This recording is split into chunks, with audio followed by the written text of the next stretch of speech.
It's time for a change in this country, my friends, a real change. For 10 years, Stephen Harper has never missed an opportunity to divide Canadians. The politics of fear and division. Fear of the world beyond our borders. Fear of each other. He wants us to think that if it weren't for him, our economy would fall apart.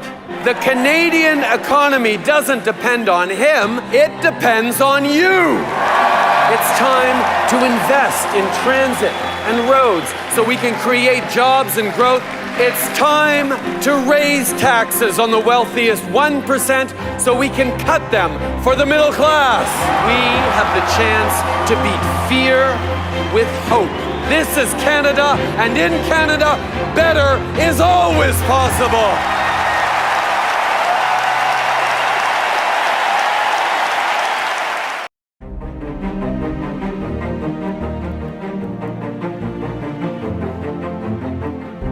Canada has a long and proud history that changed dramatically with the election of Pierre Elliott Trudeau and Justin Trudeau. How did Trudeau's multiculturalism and his obsession with a post-national religious state has made Canada a state controlled by Canadian diasporas, which dictates Canada's internal and external policies in exchange for liberal votes in elections? How does Trudeau reject Canadian culture and despise it? How Trudeau's policy brought Canada to its knees before the United States to make it a military, political and economic extension of the American government around the world. Are we all, as citizens of this country, complicit in allowing this Prime Minister to proceed on his destructive path to a post-nation state? Welcome to our Justin Trudeau investigation, which begins just now.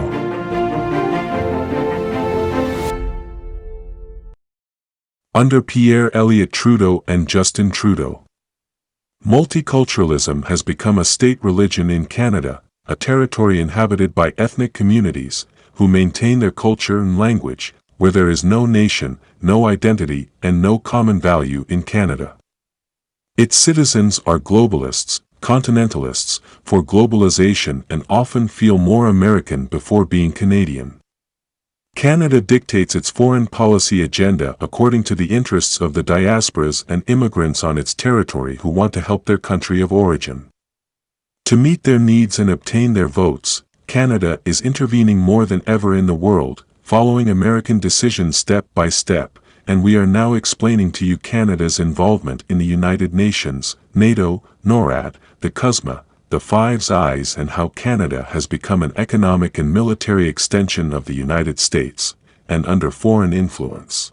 Obsessed with his multiculturalist dogmatism, Justin Trudeau has never heeded the warnings of the Canadian Security Intelligence Service concerning agents of influence and spies who settle in Canada, infiltrate our governments, universities, research centers and businesses, media in order to distill information, technology, and influence our decision-making.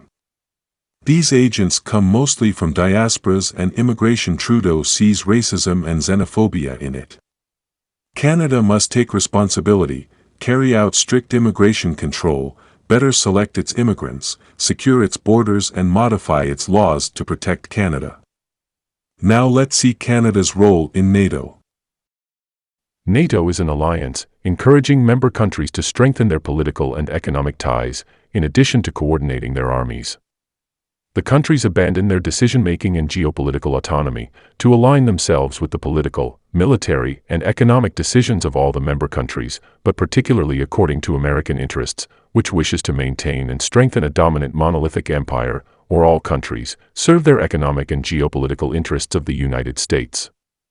In return, these countries must buy American military equipment to obtain their protection, and refrain from contradicting the American giant which dictates the sanctions towards member and non-member countries. What position should Canada adopt within NATO? Since its creation in 1949, Canada has played a role of guardian of peace, democracy, as well as an important role at the level of diplomacy throughout the world. Later, Canadian Prime Minister Pierre Elliott Trudeau said, "We should be protecting our internal security, defending our 3 Cs, and then considering other possible international commitments." It was not logical or rational to protect that which was not ours. He had thus affirmed that Europe did not need the military power of Canada to defend itself. Canada has long pursued a policy of demilitarization, with extremely low military investments, and does not have the financial and military means to respond to Justin Trudeau's aspirations on the international scene. Canada recognizes its military weakness and its inability to defend its territory. The Minister of Finance and former Minister of Foreign Affairs, Chrystia Freeland, said so. On the military front, Canada's geography has meant that we have always been able to count on American self-interest to provide a protective umbrella. As for Pierre Elliott Trudeau, he said this. Living next to you is in some ways like sleeping with an elephant. No matter how friendly and even-tempered is the beast, if I can call it that, one is affected by every twitch and grunt. The government of Pierre Elliott Trudeau wanted to minimize the economic and cultural influence exerted by the United States. It focused on Canadian priorities, while continuing to honor Canada's commitments to NATO. It affirmed a Canadian foreign policy, independent of the positions of the United States. Between him and the American presidents, it is not besides the great love, the worst cases of personal animosity with Trudeau, being those of Ronald Reagan and Richard Nixon. The orientation chosen by Canada, for more than 35 years, was expertise in the pacification of international relations. This helped to build the image of a Canada as a guarantor of peace. Canada has thus seen in NATO an arena in which to carve out the reputation of a middle power, without weakening its bilateral ties, through its diplomacy exercised abroad, as well as with blue helmets within the United Nations organization. In 2006, a major political change occurs in Canada. Stephen Harper is elected Prime Minister, and everything will change. It militarizes its foreign action, isolates Canada on the international scene, and aligns Canada with American decisions, destroying Canada's image. The Conservative decade transformed Canada, blue helmet, into Canada, steel helmet. On the international scene, Canada no longer wants to be the peacekeeper on duty. He, too, wants to strafe and bomb with overpriced F-35 fighters. Therefore, from the time of Prime Minister Stephen Harper, the Canadian government has operated a major transformation of the country, trying to redefine the Canadian identity as a warrior nation. The recent wars in Kuwait, Iraq, Afghanistan and Ukraine, the saga surrounding the acquisition of the F-35, and the American anti-missile shield file, which continues under the government of Justin Trudeau, demonstrate a will, always stronger to deny Canada's sovereignty and independence and to align itself 100% with Washington's position. Previously, when the Americans plunged into a catastrophic war in Vietnam, Canadians refused to support them militarily, just as decades later they refused to join the Americans when they began their destructive, ruinous, and dishonest war in Iraq. On the other hand, Canada had increased its military personnel in Afghanistan, in the war against terrorism, which had the effect of replacing American and British troops in this area, allowing them to be sent to Iraq, and indirectly contributed to this war. The Canadian Army is currently deployed in Iraq to meet NATO requirements, to stabilize the region and to confront extremist fighters. The 1.5% of the Canadian budget is almost never invested in protecting Canadian territory. Justin Trudeau's inability to think for himself dragged Canada into Afghanistan and into all U.S. military decisions. This inability of Canada to stand up and assert its independence can only lead Canada to its downfall and make it a warrior nation alongside the Americans. Our international reputation is destroyed with regard to diplomacy and the maintenance of peace in the world. Canada is seen as the puppet of the Americans, who will waste their time listening to Canada's positions if those are oriented entirely on that of the United States. The purchase of armaments and combat aircraft must be approved by the Americans under the NORAD Agreement and the Five Eyes Agreement on the sharing of security intelligence between member countries. Armaments purchases must also meet the requirements of NATO and NORAD agreements for the protection of Canadian territory, as well to affirm that any armament purchased must be of American origin, which is a nonsense. The military and economic security of Canada depends on the United States, they can impose their conditions unilaterally and force Canada to support all their geopolitical decisions on the international scene, while controlling our maritime and airspace in the Canadian North. The decision of the Conservative government of Stephen Harper, then of the Liberals of Justin Trudeau, to buy F-35s, demonstrates Canada's intention to conduct an interventionist foreign policy and to engage Canada militarily alongside the Americans and NATO to bomb all over the world. Canada, led by a spineless poodle, becomes an extension of the American military, committing our soldiers and our military equipment to serve in the American and NATO wars. Canada does not need F-35s unless it wants to join in the American war adventures of the next decades, when Washington risks starting wars to maintain their rank as the world's leading economic and military power. The United States, being a monolithic empire in decline, faces a new world order led by China, which has the ambition to replace the United States as the first world power and to replace the American dollar. Worse still, the F-35s are complex technologies which cannot adapt to the rustic conditions of combat over the Pacific Ocean. The F-35s do not have the autonomy to travel the necessary distances in order to monitor the Canadian North or to go and fight in the Pacific near China, without having the obligation to add additional external fuel tanks, which makes them lose their only advantage, which is their false stealth, which is the main selling point. They cannot maintain supersonic speed for very long, and will become easy targets to shoot down since they will be visible, and the F-35 can carry up only 6 air-to-air missiles internally. The United States expects Canada, like its other NATO allies, to acquire F-35s, which offer full software and hardware compatibility with American aviation, making our aviation the Air Force United States Auxiliary. This is the con-trap in which Justin Trudeau got us stuck, being part of the Five Eyes, NATO and NORAD.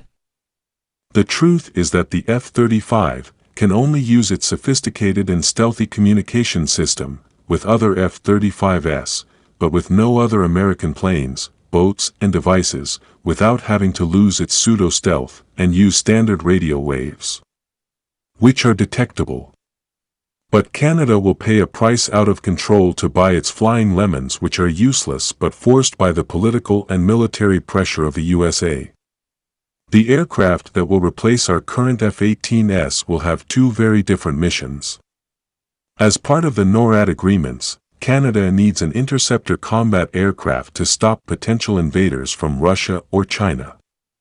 You need an agile aircraft, able to cover great distances quickly, close to Mach 2 speed in the Canadian far north and withstand the harsh conditions of the Canadian North. It absolutely does not correspond to the description of the capabilities of the F-35. A stealth fighter that can't defend our Arctic, a stealth fighter that's not actually stealth, but I can tell you, for Canadian taxpayers, it'll be a nightmare. The F-35 does not meet Canada's requirements. Our new fighter jets do meet Canada's requirements so that we can guarantee good jobs for our aerospace industries, and so the costs don't skyrocket. Within the framework of NATO agreements, UN missions, and other missions. Instead, Canada needed a fighter bomber that could approach enemy territory undetected and could accurately drop large quantities of bombs. Again, the F-35 is a miserable failure and can only carry 6 air-to-air missiles internally. Canada is therefore buying planes for the needs of NATO and the United States, but not having the necessary capabilities to defend Canada. These planes are not necessary for the defense of Canada.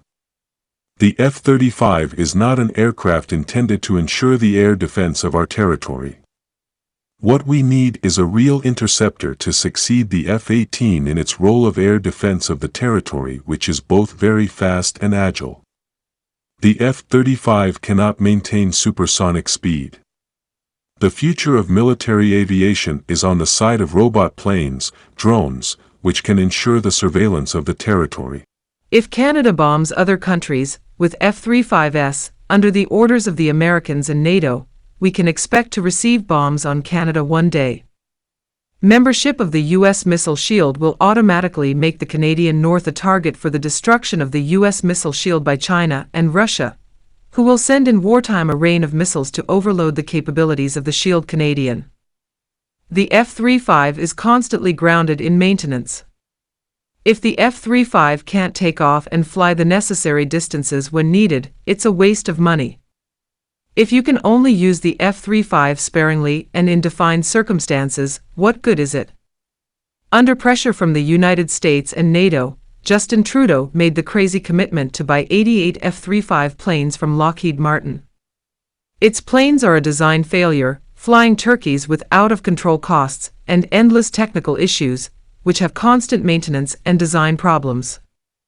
Capricious planes that do not meet Canada's needs.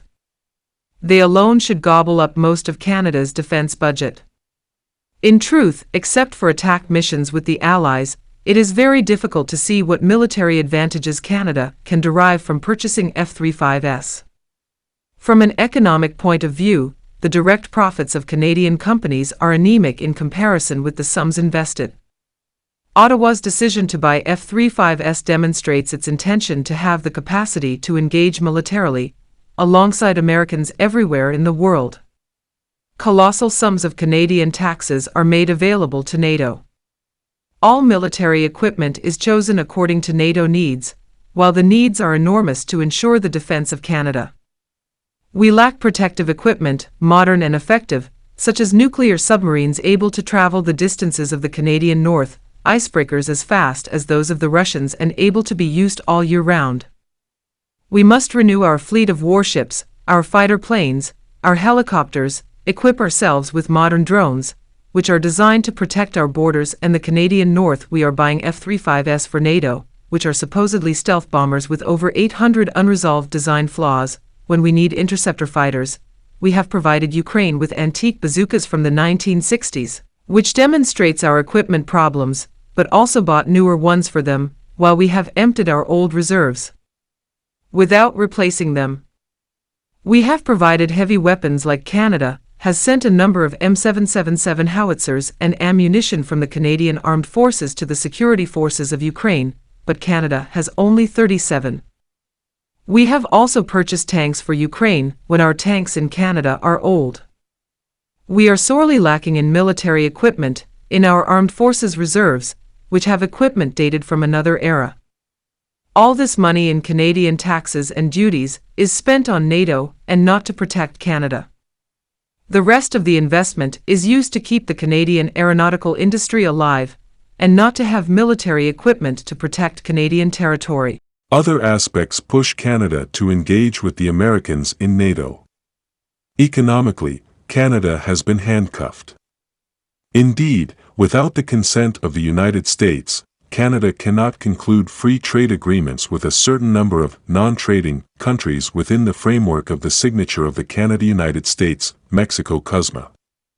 We can assume that these countries are Russia, China, Vietnam, Cuba, etc. That is, the huge trade opportunities that Canada has lost without gaining anything in return. The conclusion of a treaty beneficial to Canada with a country not approved by the United States will result in the termination of the CUSMA Canada-United States-Mexico Agreement. The United States in 2021 is 76% of Canada's exports and 49% of Canadian imports in 2021 according to Statistics Canada. Half of imports go through intermodal ports in the United States. By signing this agreement, Justin Trudeau made Canada an extension of the United States and a state at their service without any ability to ensure its vision, its military and economic sovereignty. Canada is trapped in respecting American wishes. Canada crashed on its knees before the United States, under the policy of Justin Trudeau, by signing several agreements, which destroys our military and economic independence, in the face of the Americans. Our Prime Minister Trudeau's son of Pierre Elliott, a mollusk, feels the obligation to crawl like a worm and to commit Canada to following American ideologies, decisions, and policies like a sheep for geopolitical, economic and military, without defending a Canadian vision. without questioning the economic benefits it receives in return for its membership in NATO and wondering if there would not be economic advantages in withdrawing or reducing its investments in NATO. It would be better to invest entirely in Canada, to update all the equipment of the Canadian Army. Becoming an extension of the U.S. military can only lead to disaster with a neighbor that has always had a warrior logic. Canada will suffer even more from its dependence on the United States, as well as its involvement in NATO and NORAD. We will soon be joining the United States ballistic missile defense system in northern Canada. Canada will have the obligation to buy American, deny its independence, to make the choices of the best military equipment which suits it. For radars and missiles, they will be American, within the framework of the NORAD program, and it will be the Americans who will have control. The United States ballistic missile defense system, and other United States military plans, will lead to a dangerous new arms race, the proliferation of nuclear weapons, the shredding of important and long-standing agreements on the control armaments, and the terrifying possibility of nuclear war. We are now engaged in a race to disaster that threatens our own survival. The truth is scary. The so-called United States ballistic missile defense system does not work, cannot work and never will work, no matter how many hundreds of billions of dollars are invested in it, even in the distant future when all these elements have been radically improved technically. From the moment that Canada signs this agreement on the United States ballistic missile defense system, all the major cities, all the airports, all the ports and all the defense installations of the country will become the potential target of a nuclear attack. The threat to Canada is to be part of a system that is increasingly threatened with nuclear attack. The deployment of this system would increase global instability by encouraging Russia and China to maintain and even increase their nuclear arsenals on alert. The system will make the reality of a nuclear disaster more likely. China will equip itself with an arsenal of hundreds of interballistic missiles in order to saturate the American missile defense system. Justin Trudeau leads us into the American madness of militarizing space and the obligation of NATO allies to join the United States ballistic missile defense system. For economic, military, and geopolitical reasons, Canada must regain its sovereignty and reduce American influences on Canada's choices and its culture. It must review its participation in NATO, assessing the economic costs and benefits of being a member of NATO and the United Nations organization. If NORAD is necessary at this time, we will have to ensure that we develop an armament policy capable of sufficiently ensuring Canada's security independently, by having an army strong enough to protect Canada and ensure Canadian economic diversity that will not be handcuffed or endangered by U.S. geopolitics, its economy, its military industry, its sanctions, or an extreme dependence that turns Canada into a servant of the United States. The government of Pierre Elliott Trudeau wanted to minimize the economic and cultural influence exerted by the United States and to defend Canadian territory first. His son, Justin Trudeau, has no future vision of the consequences. He has put our future in jeopardy, crawling on his knees before the United States, leaving our entire economic future and military defense in American hands. We are never safe from another Donald Trump, a Marjorie Taylor Greene, or an extremist, cranks elected in an American Congress, who would take power and want to impose an economic, warlike, or religious vision on us, or worse, wish to invade us. Donald Trump mentioned the coup of the genius Putin. Trump believes that the United States should do the same in Mexico. One day it could become Canada, since the American Republican Party has been greatly radicalized during the last years. In the neoliberalism, globalist, multiculturalist vision of Justin Trudeau, who wants to save the world and put an end to the nation-states, Canada is a citizen of the world before being a Canadian citizen. It is a group of diaspora, which has no identity or culture of its own, nor territory, nor border, and it demonstrates a desire to welcome 100 million immigrants, which imports their neurotic religious pluralism, which is added to the primacy of God in the Anglo-Saxon Canadian Constitution. Since we are a multicultural diaspora set, which denies the history of Canada, to ensure the votes of each Canadian ethnicity. Justin Trudeau embarks on the safeguard of the world within NATO and United Nations, and never misses an opportunity to deliver his insignificant narcissistic vanity speeches, and defends globalist interests, which go against national interests and financial institution of Canada, but satisfies the Canadian diasporas who have international problems. Mass immigration to Canada has played a major role in Canada's foreign, economic and military policy. Politicians seeking votes will strongly tend to support the countries of origin of Canadian citizens, who have dual citizenship, who were not born in Canada, or who have family ties abroad. These newcomers have a major impact on investment and foreign aid decisions, but also on the positions that Canada asserts within NATO, provided that they do not contradict American positions.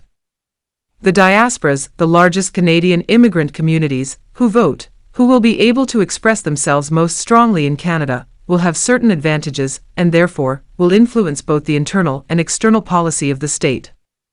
For this reason, it is not possible to speak of independent decision-making, even within the Canadian state. It can be said that the replacement of national identity by the policy of multiculturalism has failed. Canada cannot even, in theory, make independent decisions, because the foreign introduction controls the events that take place inside Canada, which testifies to the absence of state sovereignty. The policy of multiculturalism adopted has only increased the risks that foreign intervention will come legally from Canada, since the progressive role of the diasporas and their representatives in the power of Canada gives the right to assume that the national interests of other countries will be further promoted by former citizens currently holding Canadian citizenship.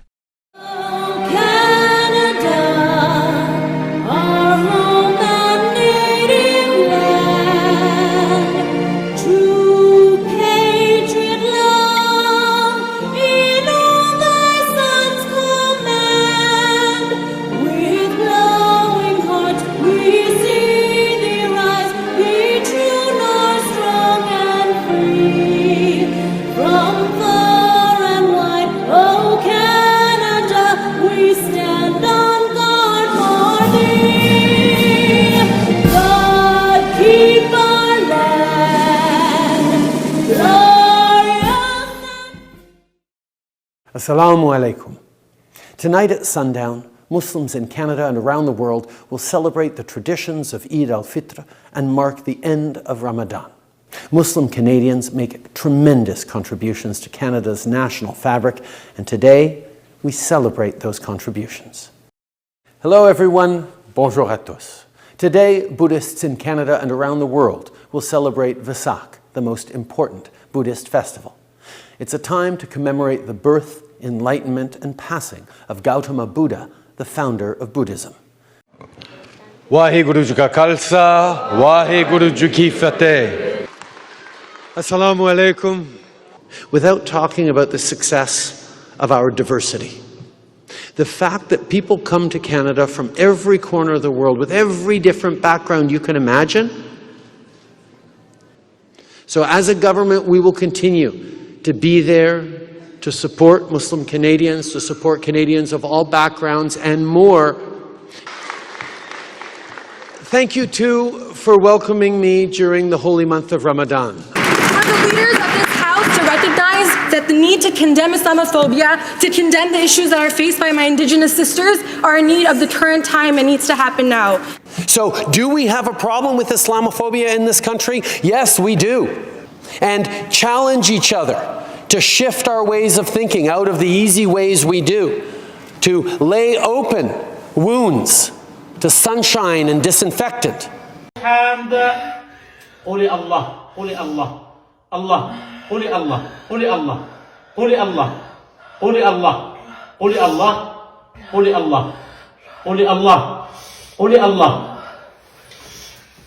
أفحسبتم أنما خلقناكم عبثا وأنكم إلينا لا ترجعون كل نفس ذائقة الموت وإنما توفون أجوركم يوم القيامة فمن زحزح عن النار وأدخل الجنة فقد فاز وما الحياة الدنيا إلا متاع الغرور.